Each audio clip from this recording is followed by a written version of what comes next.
관찰, 해석, 적용이라는 제목으로 우리 하나님의 말씀을 증거하겠습니다. 오늘부터 우리는 대림절이 시작이 됩니다. 이 대림절은 예수 그리스도의 초림, 처음 오심과 예수 그리스도의 다시 오심, 재림, 이 두 가지를 동시에 우리가 기억하고 갈망하고, 그렇죠? 이미 오신 주님을 다시 생각하고 묵상하고 또 다시 오실 주님을 우리가 이제 기다린다라고 하는 의미로 대림절 기간입니다. 교회력의 시작이기도 하고요. 그래서 추수감사 주일이 이제 교회력 마지막 왕이신 그리스도 주일, 사실 20세기에 이제 시작된 교회 절기이긴 한데, 교회력의 마지막을 무엇을 우리가 기억하고 기념하는 날로 지켜야 될 것인가라고 했을 때, 재림하실 때 오신 주님이 만왕의 왕, 만주의 주로 오실 것이기 때문에 왕이신 그리스도 주일이 교회력의 이제 마지막이라면, 오늘부터는 예수 그리스도의 오심, 바로 그 부분에 대해서 깊이 묵상하는 4주 기간, 그리고 이제 끝나면 이제 성탄절 우리가 이제 보내게 되는 것입니다. 고린도전서 16장 22절에 보면 이렇게 기록이 돼 있어요. 만일 누구든지 주를 사랑하지 아니하면 저주를 받을지어다. 우리 주여 오시옵소서. 이렇게 되어 있습니다. 여기서 주여 오시옵소서라고 하는 이 단어가 아람어로 기록이 되어 있거든요. 뭐라고 되어 있냐면 마라나타라고 기록이 되어 있습니다. 그래서 초대교회 공동체에서는 아멘주 예수여 다시 오시옵소서, 마라나타라고 하는 것을 고백하면서 주님께서 다시 오실 그것을 기대하는 고백을 했는데, 여기서 이제 그 발음을 마라나타 이렇게 발음을 하면 우리 주님 오십시오, 우리 주님 오십시오, Come Lord 라고 하는 의미가 되고요. 마라나타 이렇게 이제 발음을 하면 주님 오셨습니다, 과거형이 되는 거예요. 그래서 예수님의 이미 오심 그리고 앞으로 오실 의미들이 사실 이 마라나타에 다 담겨져 있고, 어떻게 보면 예수님께서 처음 오셨기 때문에 이 교회 공동체가 시작이 됐고, 예수님의 다시 오심으로 이 교회 공동체는 사실은 이제 새 하늘과 새 땅에서 새로운 예루살렘으로 완전히 새로운 시작을 우리가 완성하게 되기 때문에 이미 오신 주님과 다시 오실 주님 사이에 사실 이 교회 공동체는 존재하는 것입니다. 그래서 우리는 이 기간 동안에 어떤 삶을 살아야 되는가, 그게 이제 매우 중요한 우리 삶의 모습인데요. 제가 오늘 제목을 관찰, 해석, 적용 이렇게 잡았습니다만은 좀 고민을 많이 했습니다. 근데 결국 제가 하고 싶은 이야기가 이거인 것 같아요. 우리 성경 공부하시는 분들은 제가 기도할 때 함께 관찰하고 함께 해석하고 또 우리 각자가 또 적용할 수 있도록 알게 해달라고, 성령님 함께 해달라고 이렇게 이제 기도를 하는데, 어떻게 보면은 이게 저희들이 늘 경험하는 내용이기도 합니다. 말씀을 볼 때, 삶을 살아갈 때 잘 보고 또 그 의미들을 우리가 또 나름대로 해석을 하고, 그 해석한 대로 사실 저희들이 반응하면서 살아가는 것이거든요. 그래서 오늘 말씀을 통해서 인물들이 나옵니다. 인물들이 나오는데 백부장도 나오고 여인들도 나오고 빌라도도 나오고 아리마대 사람 요셉도 나오고 이렇게 하잖아요. 그런데 자세히 보면은 다 뭘 봤어요. 뭘 보고 거기에 대한 해석을 하고 반응하는 모습을 보게 됩니다. 그래서 이들의 모습을 통해서 우리는 과연 어떻게 보고 해석하고 적용하는지, 뭘 보고 어떻게 해석하고 적용을 하는지를 살펴보았으면 좋겠습니다. 그리고 우리의 삶 속에 내가 제대로 보고 있는지, 정말 보고 있는 것이 보이는 것인지 항상 잘 생각할 필요가 있습니다. 제가 그 공부를 할 때, 여기서 유학 와서 공부를 할 때 우리 교수님께서 논문을 쓸 때도 사실 이 관찰, 해석, 적용에 대한 이야기를 하면서 결국 그 영어로 이 세 가지 질문에 대해서 답을 하는 것이다. 첫 번째는 what, 이게 뭘 보냐 이 말이죠.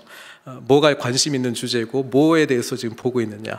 그런 다음에 그 본 거에 대한 이제 해석의 영역인데, 그게 뭐냐면 이제 so what, 그렇죠? what을 봤다면 그 what에 대해서 뭐가 그렇게 중요하냐, 그 의미가 뭔지를 생각하는 것이죠. 그리고 이제 적용에 해당되는 것은 now what, 그럼 이제 도대체 뭐 하라는 거냐, 이제 어떻게 하라는 거냐. 우리는 이 질문들에 뭐 알든 모르든 사실 반응을 하고 있거든요. 그래서 제일 확실한 것은 내가 살아가는 모습을 잘 보면 내가 무엇을 어떻게 해석을 하고 있는지가 사실은 잘 나옵니다. 근데 우리 신앙인은 예수님을 믿고 살아가는 사람들이기 때문에 내가 본 것이 제대로 본 것인지, 또 내가 본 것을 해석하는 것이 제대로 해석한 것인지를 잘 봐야 돼요. 왜냐하면 이 부분이 잘못되면 적용은 지금 보고 해석한 대로 따라오는 것이기 때문에 그렇습니다. 그래서 제가 그림을 좀 준비를 했는데 이걸 한번 보면서 이게 도대체 어떤 의미인지를 좀 제가 설명을 하려고 해요. 첫 번째 그림은 아마 잘 아는 그림이에요. 젊은 여자가 보여요? 늙은 여자가 보입니까? 젊은 여자가 보인다. 난 늙은 여자가 보인다. 난 둘 다 보인다. 둘 다 보이는 게 사실은 맞는 것이고요. 뭐 저기 둘 다가 있다라고 말하는 목사가 믿어지지 않는다면 혹시 그 보이는 분들 찾아가가지고 저게 왜 보이는지 한번 잘 설명해 봤으면 좋겠습니다. 사실 그림은 그냥 똑같은데요. 어떻게 보느냐는 해석했기 때문에 그렇거든요. 그렇죠? 다음 그림 볼게요. 한쪽은 6을 보고 있고요. 한쪽은 9를 바라보고 있고요. 아마 한쪽은 내가 제대로 봤다라고 말할 거고 저쪽은 틀리게 봤다라고 이야기할 거예요. 누가 옳습니까? 둘 다 맞아요? 둘 다 틀려요? 어느 쪽에 있는가에 따라서 틀린 것이죠. 여러분, 이것 때문에 우리가 얼마나 많이 분열하고 싸우는지 몰라요. 이것 때문에요. 우리 뭐 말씀 볼 때도 이런 경우 있어요.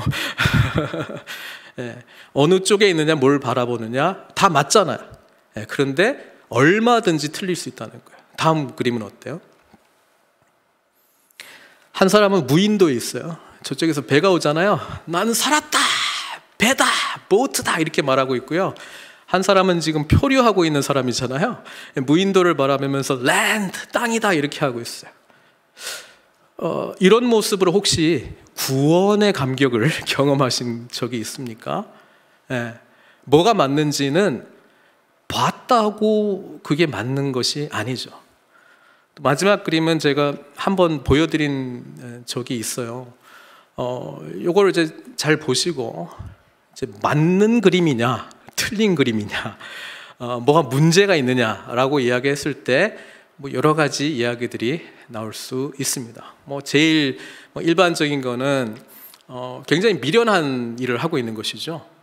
리더십에서는 이것을 리더가 무능하기 때문에 그렇죠. 안 되는 방법을 계속 쓰고 있는 것이죠. 뭐 누가 봐도 저 위에 있는 그 바퀴를 이 네모난 바퀴로 교체를 하면 조금 더 효율성 있게 갈 것 같은데 말입니다. 근데 그게 맞는지 안 맞는지는 제가 좀 후에 좀 보려고 합니다. 오늘 본문을 보면은요, 뭔가를 본 사람들이 되게 많아요. 우리 15장 36절에 보면은 백부장이 그렇게 순지심을 보고 봤잖아요. 그리고 해석 적용은 어떻게 되냐면 하나님의 아들이다 이렇게 이야기를 했습니다. 저는 이 본문이 사실 좀 도대체 어떻게 된 건지 이해하기가 굉장히 좀 힘듭니다. 왜냐하면 예수 그리스도께서 죽으시고 부활한 것을 본 빈 무덤을 바라봤던 이 여인들조차도 하나님의 아들이다라고 하는 고백은 안 나오거든요. 여러분, 마가복음 1장부터 16장까지 쭉 읽어보면 어떤 사람도 예수님을 하나님의 아들로 고백하는 인물은 한 명도 나오지 않고 누구만 나온다고요? 가장 안 할 것 같은 사람, 로마인, 그리고 하나님 나라와 대적된 세상 나라를 대변하는 군인, 칼, 어떤 힘, 권력으로 세상을 잡는 것이 당연하다고 생각하는 이 이방인 백부장의 이 보고, 이 관찰이 하나님의 아들이다라고 하는 해석으로, 그리고 결국 그 하나님의 아들을 믿는 믿음으로 적용을 하지 않았겠습니까? 이 여인들이 등장하는데, 이 여인들은 예수님의 죽으심도 보고 예수님이 어디에 묻힌가도 보죠. 그렇죠? 47절에 보면은 아리마대 요셉이 자기의 무덤에다가 예수님의 시신을 이렇게 안장을 했는데, 47절에 보면 막달라 마리아와 요새의 어머니 마리아가 예수 둔 곳을 보더라. 그러니까 예수님이 확실히 장사된 것까지 봤어요. 그리고 또 뭘 봤냐면은 6절에 보면은 그 빈 무덤을 봤죠. 그리고 청년, 이제 천사로 나타난 그 청년이 말하잖아요. 보라, 그를 두었던 곳이니라, 이렇게 돼 있잖아요. 그러니까 십자가에 죽으신 것도 봐, 장사된 것도 봐, 빈 무덤도 봤어요. 그런데 해석을 어떻게 합니까? 죽으심과 장사된 것에 대한 해석을 장례를 잘 치러줘야지, 그렇게 적용을 했고요. 빈 무덤을 바라봤을 때는 사실 여기는 안 나오지만 다른 성경 본문에는 어떤 그 동산지기를 바라보면서 주여, 우리 주님 누가 데려갔습니다. 어디 데려갔는지 알려주십시오. 그렇게 반응하지 않습니까? 네. 아리마대 요셉은요. 사실 아리마대 요셉은 43절에 보니까요. 존경받는 공회원이고 하나님의 나라를 지키는 사람, 기다리는 자다, 이렇게 이제 기록이 되어 있습니다. 그러니까 종교 지도자들의 그룹 속에 속해 있으면서도 경건한 사람이었고 하나님의 나라를 기다리는 자였습니다. 또 예수님을 메시아다라고 하는 것을 사실 좀 믿고 있었던 사람으로 우리가 생각해 볼 수 있는데요. 이때까지는 한 번도 등장을 하지 않습니다. 그렇죠? 또 우리가 공부할 때면 그런 이야기도 나왔던 것 같은데, 불법 재판할 때 물론 몰라서 아무도 부르지 않아가지고 안 갈 수도 있겠지만, 그것을 만약에 알고 있었다면 그때는 왜 나서지 않고 예수님이 죽은 이후에야 이제 와가지고 빌라도 앞에 단돌이 나아가서 시체를 달라 그러고, 시체를 좀 빨리 처리해야 될 일은 있어요. 왜냐하면 예수님이 오후 3시에 돌아가셨잖아요. 오전 9시에 못 박히시고 오후 3시에 돌아가셨는데, 해가 지면 이제 뭐가 시작이 되냐면 안식일이 시작이 됩니다. 안식일이 시작이 되면은 시체를 만질 수가 없습니다. 그렇죠? 그래서 시신 처리를 빨리 해야 되기 때문에 급박해졌습니다. 그래서 예수님이 죽으셨다라고 하는 그 사실이 너무 절망적이어서 빨리 마지막 이제 와서 용기를 내어서 커밍아웃을 한 거죠. 나는 예수님 믿는 자다. 빌라도 앞에 갔을 때 빌라도가 의아해하죠. 왜냐하면 예수 제자인지 모르니까, 아니 죽이라고 할 때는 언제고 이제 와서 그 시체를 또 달라고 그러냐, 시체는 또 왜? 그리고 빌라도는 또 본인이 보고 관찰하고 해석한 게 많이 있잖아요. 십자가에 못 박힌다고 이렇게 빨리 죽지는 않는데, 그리고 예수님을 또 봤단 말이에요. 그러니까 이게 빨리 죽을 사람은 아닌데, 그렇죠? 확인하라고 하고, 어쨌든 이런 반응들이 나타나고 있습니다. 아리마대 요셉은 예수님의 죽음에 대해서 어떻게 해석을 했냐면은 확실히 죽으셨다. 그리고 나는 장례를 잘 치러줘야지. 지금 급하게 무덤을 찾아야 되는데 내 거라도 드려야지. 이렇게라도 나는 마지막 가는 모습에 예의와 존경심을 표해야지. 여러분, 이렇게 반응을 했어요. 이것이 옳다 그르다라고 말하기 이전에요, 보고 해석을 하고 어떻게 적용하는가를 잘 봤으면 좋겠습니다.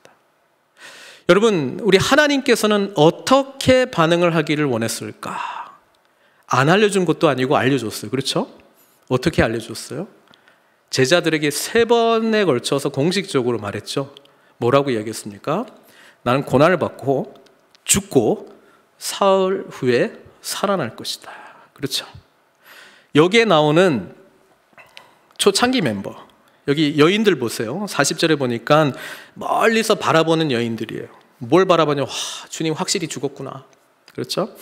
그 중에 막달라 마리아, 작은 야고보와 요새의 어머니 마리아, 또 살로메가 있었는데 이들은 예수께서 갈릴리에 계실 때에, 마가복음은 갈릴리에서 사역하시다가 마지막 일주일 예루살렘에 간 걸로 기록을 하고 있잖아요.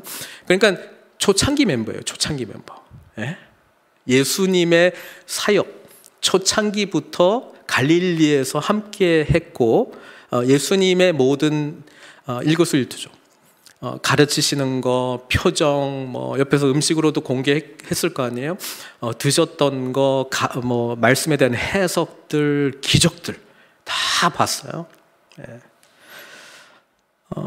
근데 오늘 성경 본문을 보면 이 여인들이 사실 예수님의 죽으심, 예수님의 장사되심, 또 예수님의 빈 무덤을 통한 부활을 목격한 사람들이잖아요. 이게 우리 기독교 신앙의 핵심이잖아요. 우리 사도신경에도 고난을 받으시고 십자가에 못 박혀 죽으시고 장사한 지 사흘 만에 죽은 자 가운데서 살아나시며, 이 한글이라서 이렇고요. 원어는 suffered, died, buried, rose again. 이 동사가 깔끔하게 이렇게 연결된 거거든요. 근데 요거를 다 옆에서 뭐 했다고요? 봤어요. 근데 해석을 어떻게 했어요? 향품을 준비해야 되겠다. 예수님 마지막 시신을 우리가 제대로 처리를 못했는데 장례식을 잘 보내드려야 되겠다. 그렇게 이제 해석을 했어요. 그래서 오늘 본문은 뭘 이야기하냐면, 초창기 멤버, 예수님의 제자, 하나님 나라를 기다리는 자들은 예수님이 확실히 죽었다는 것을 믿었구나. 그것만 지금 이야기를 해주고 있습니다. 그런데 예수 그리스도께서 십자가에서 못 박혀 돌아가시는 그 장면을 바라봤던 이방인이었던 로마 군인 백부장은 그것을 봤는데 어느 누구도 진실로 하나님의 아들이었도다라고 고백하는 사람이 아무도 없는데 이 사람만 유일하게 부활도 목격을 못했어요. 그래서 뭘 보고 도대체 하나님의 아들이었다라고 고백을 했는지 사실 질문을 갖게 합니다. 그렇죠? 그리고 관찰을 잘 해보면은 여기에 반드시 있어야 될 것 같은 사람들이 없어요. 누굽니까? 제자들이 없어요. 제자들이. 사도신경의 중요한 예수 그리스도에 대한 고백, 죽으시고 장사 지낸 바 되시고 사흘 만에 부활하셨다, 이거를 현장에서는 목격한 사람이, 물론 뭐 다른 복음서에서는 요한이 그래도 있었지만 전혀 없는 것으로 마가는 기록을 해요. 그리고 우리가 8절까지 읽었잖아요. 다음 주에 이제 9절부터 나머지 20절까지 할 건데, 모든 성경을 보면은 이 9절부터 20절까지 대갈호로 되어 있습니다. 그렇죠? 성경을 쳐다보시면 그렇게 되어 있습니다. 왜 그렇게 되어 있냐면은 아마 설명도 나와 있을 거예요. 다른 초기 사본들을 보면 이 9절부터 20절까지가 없는 사본들이 있다는 거예요. 그래서 이제 생각을 해야 되는 거예요. 마가는 그렇다면 이제 20절까지가 마가가 썼다라고 하는 사람들도 있지만 초창기 사본들에는 발견이 안 되는 걸 봐서는 어디까지 썼다고요? 8절까지 쓰고 끝냈어요. 그러면요, 이 마가복음, 예수 그리스도 복음의 시작이다, 그렇게 시작했던 이 놀라운 예수님에 관한 이야기가 어떻게 끝난다고요? 8절로 끝납니다. 여자들이 몹시 놀라 떨며 나와 무덤에서 도망하고 무서워하여 아무에게도 아무 말도 하지 못하더라. 이걸로 끝나는 겁니다. 마가복음이요. 여러분, 그러면 어떻게 생각하세요? 마가가 도대체 뭔 이야기를 하고 싶은 거예요? 많은 학자들이 9절부터 20절까지는 마가가 쓰지는 않았고 다른 복음서들이 이런 주제로 끝을 내니까 우리도 뭔가 좀 마무리를 좀 해야 될 것 같다라고 해서 조금 후에 이게 좀 덧붙여진 것이 아닌가. 그리고 뭐 틀린 내용은 아니잖아요. 그러니까 그냥 이렇게 남은 것으로 보고 있습니다. 자, 우리가 봐야 될 게 뭐냐면요, 초창기 멤버인 여인들도 제자들은 말할 자격이 없어요. 여기 없으니까. 제자들도. 그리고 가장 그래도 유식한 사람 중에 한 사람이 아리마대 요셉이잖아요. 사내들인 공의회 회원이라면 뭐 훈련을 많이 받은 사람이거든요. 이 사람조차 예수 그리스도의 죽음의 의미를 알았다 몰랐다? 몰랐다고 봐야 됩니다. 주님께서 설명해 줬는데도 몰랐다고 봐야 되는 것입니다. 저는 무슨 이야기를 하고 싶냐면, 본다고 보는 게 아니라고요. 우리가 보고 해석하는 것도 잘못될 수 있습니다. 주님과 함께 공생애를 다 보내도 빈 무덤에 대한 해석을 이들은 우리 주님 어디 가셨나, 그렇게 해석을 한다는 것이고, 오늘 유일하게 주님의 죽음의 의미를 알려주는 존재가 있는데 누굽니까? 그 무덤 안에 있는 흰옷 입은 청년. 그렇죠? 뭐라고 이야기합니까? 6절 7절에 위대한 기독교의 고백이죠. 청년이 이르되 놀라지 말라. 너희가 십자가에 못 박히신 나사렛 예수를 찾는구나. 그가 살아나셨고 여기 계시지 아니하니라. 보라, 그를 두었던 곳이니라. 이렇게 이야기해도 봤어요. 근데 해석은 어떻게 했어요? 시신이 없네. 어디로 갔지? 그렇게 해석을 하잖아요. 누가 치웠을까? 그런데 이 천사가 청년으로 나와 있습니다마는 주님께서 살아나셨다라고 하는 이야기를 해줍니다. 이것도 제대로 못 봤죠. 아까 그 사진 중에 그 네 번째 그림 한번 다시 봤으면 좋겠습니다. 만약에 이거를 문제다라고 했을 때 우리는 어떻게 해결하면 되겠습니까? 여러 가지 방법들이 있을 것 같아요. 뭐 힘센 사람들이 아예 그냥 통째로 들고 가든지, 아니면 저 바퀴의 의미를 아는 사람이 네모난 바퀴를 교체하든지. 이 방법은 어때요? 제가 동영상 하나 준비했는데,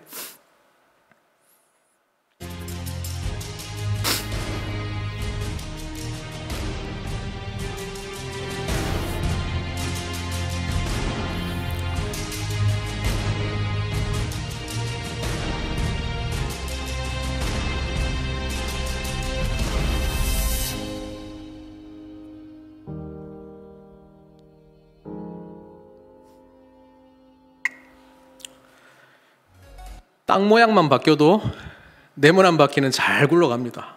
흔들림 없이 안정적으로 굴러갑니다.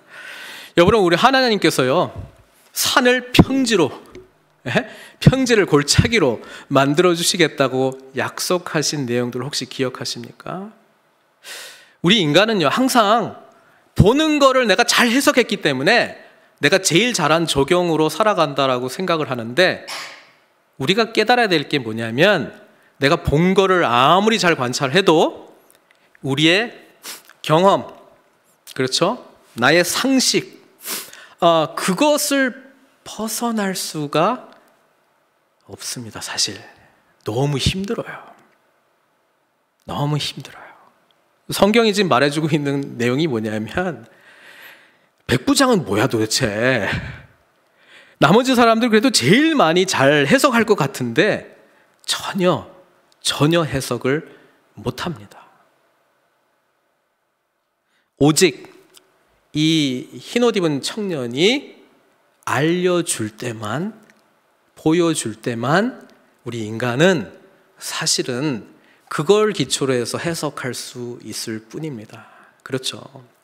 여러분, 내가 보는 것이 관찰이라면 하나님께서 우리에게 보여주시는 것을 뭐라고 이야기하냐면 계시라고 이야기해 줍니다. 여러분, 기독교 신앙은 계시의 신학입니다. 하나님께서 알려주시고 우리에게 보여주시기 전까지는 우리가 절대로 인간의 입장에서 알 수 있는 길이 없다라고 하는 것입니다. 여러분, 신학에서 이 성경을 뭐라고 부르는 줄 아세요? 특별 계시라고 부릅니다. 하나님의 특별한 계시로 우리에게 하나님이 누구신지, 또 우리 인간이 어떤 존재인지, 우리는 어떻게 살아가야 되는지, 하나님께서는 이 역사 속에서 무엇을 하시기를 원하시는지 어디에 나와 있다고요? 성경에 나와 있는 거예요. 그래서 우리 믿는 사람은 성경을 잘 봐야 돼요. 그런데 오늘 본문이 말해주잖아요. 성경을 제일 잘 알만한 사람이 그래도 아리마대 요셉이거든요. 그리고 이 사람은 하나님 나라를 기다리는 사람이에요. 그리고 예수님의 또 뭐 공개하진 않았지만 제자였어요. 그런데 이 사건의 의미, 예수님께서 십자가에 못 박혀 죽으셨다라고 하는 이 사건의 의미를 알았다 몰랐다? 몰랐습니다. 이토록 우리는 연약한 존재입니다. 그래서요, 너무 내가 다 봤어, 내가 해석했어, 그래서 난 이렇게 할 거야, 그거 너무 속단하지 마세요. 얼마나 인간이 연약하고 어리석은지 사진 몇 장 보여주면 그냥 드러날 수 있는 내용 아니겠습니까? 우리가 해야 될 건 뭐냐면 하나님이 보여주시는 것을 봐야 돼요. 오늘 본문에 이 청년이 뭐라고 이야기하냐면은 예수님은 살아나셨다, 그래서 빈 무덤이야. 이것이 이 여인들한테 소화되는 데까지 시간이 좀 걸려요. 왜냐하면 이것을 받아들여도 이 여인들의 그 해석 적용의 내용을 보면 어떻게 반응을 했습니까? 가서 말하라 그랬는데 어떻게 했다고요? 아무에게도 아무 말도 하지 아니하였더라. 이러고 마가복음이 끝났다 그러면 이 도대체 뭐냐 이게. 예. 보여줘도 알려줘도 못하는 게 우리 연약한 인간이라는 거예요. 그리고 성경은 말해요. 이들이 초창기 멤버였다고. 예수님하고 처음부터 마지막까지 겪을 거 다 겪은 사람들이에요. 예? 죽으심, 장사 지낸 바 된심, 부활의 증거까지, 빈무덤. 근데도 아무 말 못해. 이게 저와 여러분들의 모습입니다. 7절에 이 청년을 통해서 하나님께서 중요한 말씀을 해주셨어요. 가서 누구에게 알리라고 했어요, 이 사실을? 그의 제자들과 베드로에게 이르기를. 여러분, 하나님의 말씀이 항상 우리에게 선명하게 들릴 때는요, 과거 이야기 안 하고요, 미래 이야기. Now what? 이제부터 나는 어떻게 살아야 되는가? 그 이야기를 말씀해 주세요. 절망스러운 상황, 죽음이 가장 절망스러운 상황 아니겠습니까? 거기에서 소망의 메시지를 주는 것이 우리 기독교 복음의 핵심입니다. 가서 그의 제자들과 베드로에게 이르기를 예수께서 너희보다 먼저 갈릴리로 가시나니 전에 너에게 말씀하신 대로 너희가 거기서 배우리라.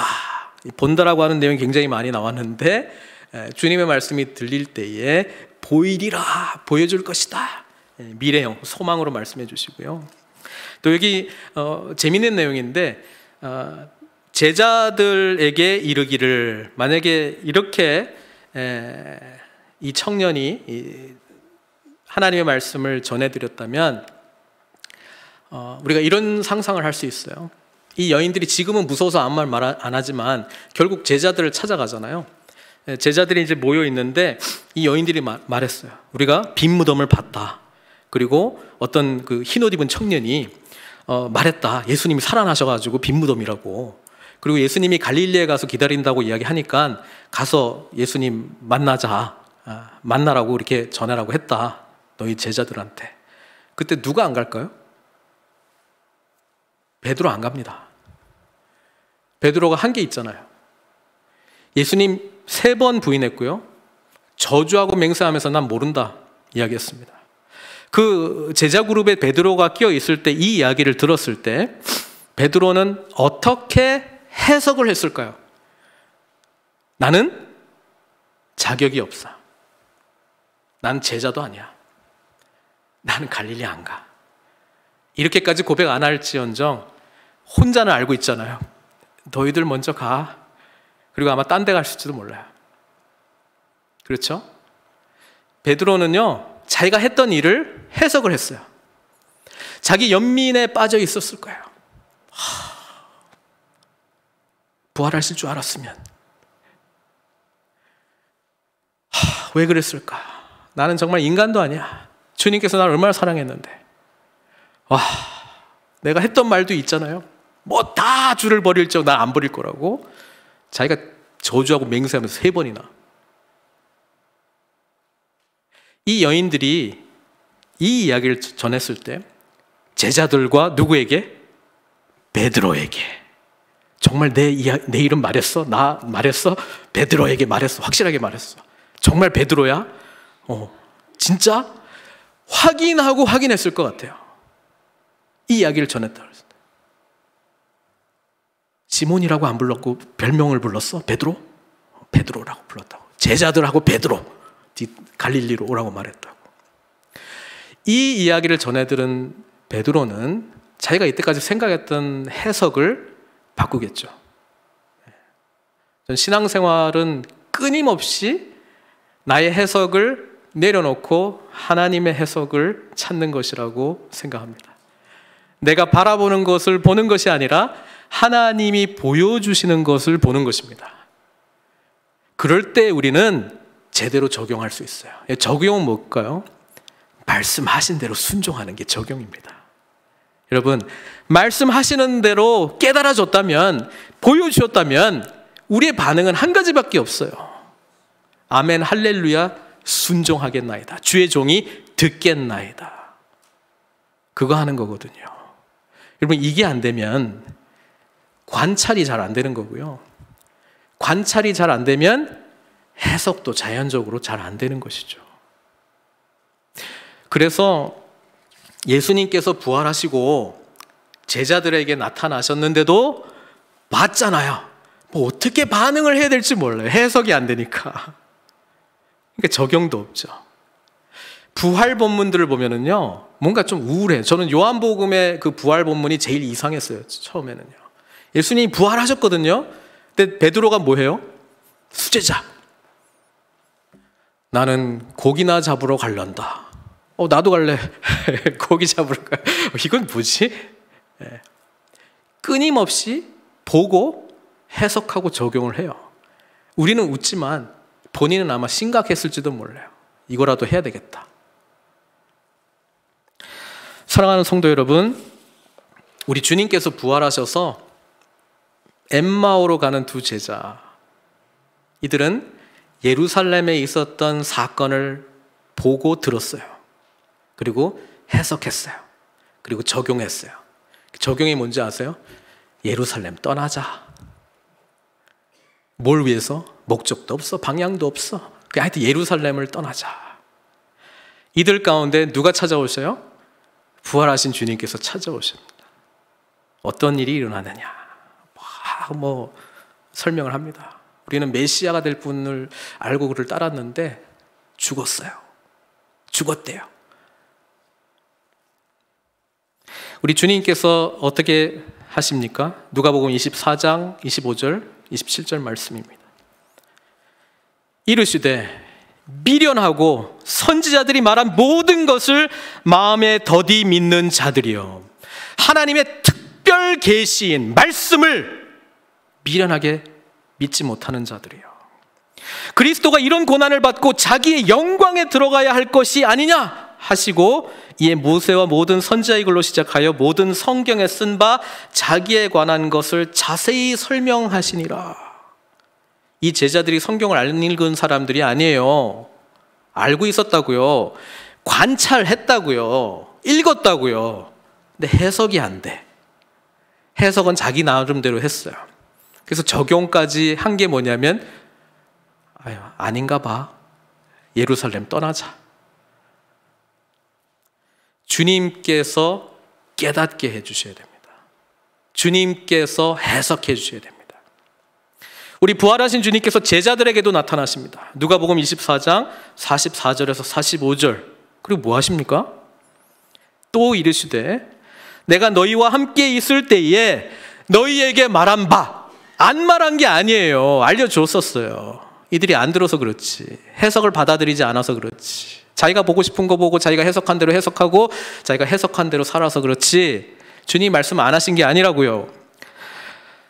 너희에게 말한 바 곧 모세의 율법과 선지의 글과 시편, 이게 구약 성경이잖아요. 나를 가리켜 기록된 모든 것이 이루어져야 하리라 한 말이 이것이라 하시고, 이에 그들의 마음을 어떻게 했어요?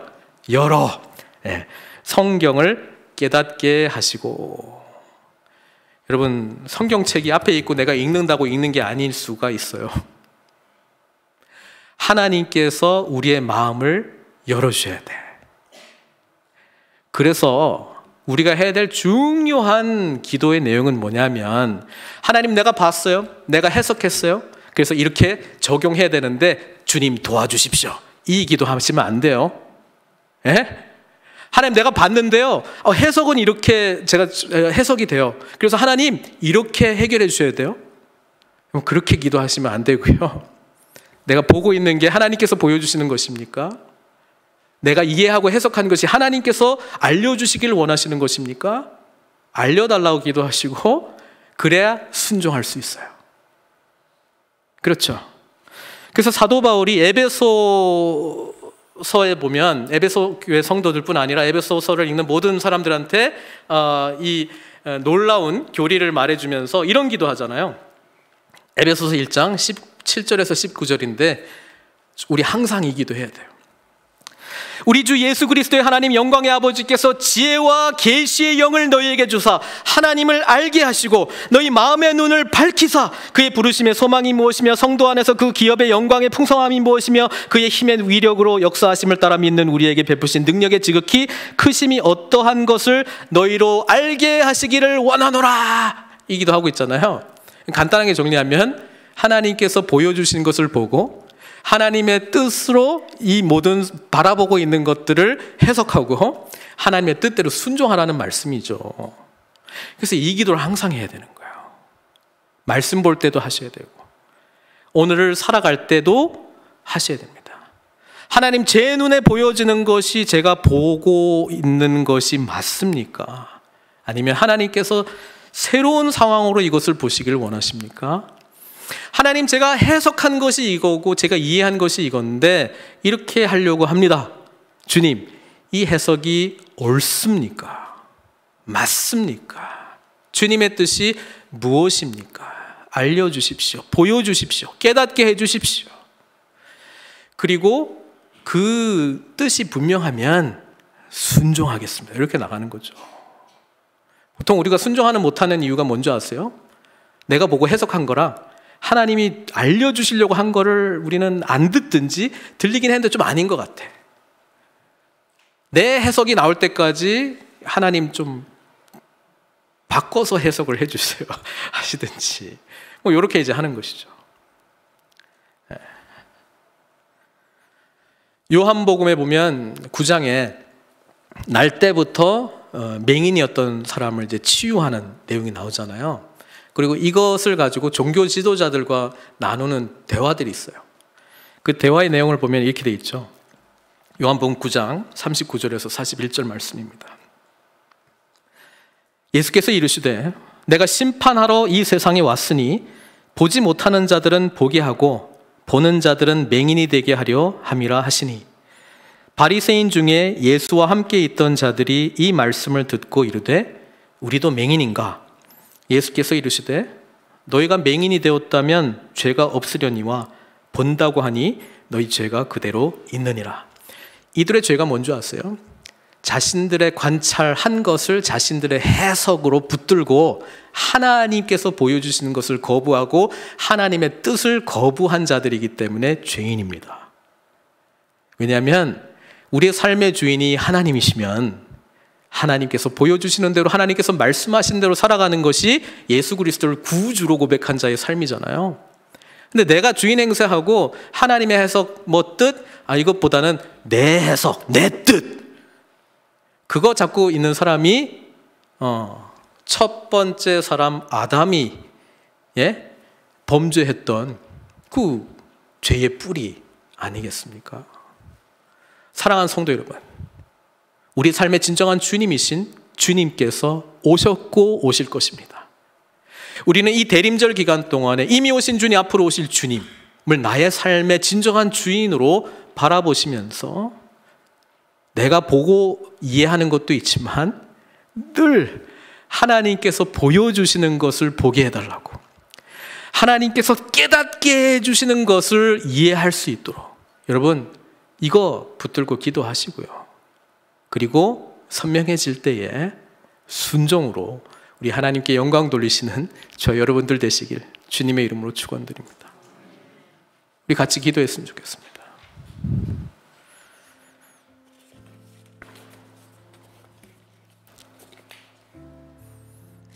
기독교 신앙은요, 우리가 아무리 봐도요, 하나님께서 보여주시는 것을 보지 못하면 우리 해석과 적용은 늘 한계가 있을 수밖에 없습니다. 여러분, 이거 내려놓고 주님 보여주시는 대로 보게 해주십시오.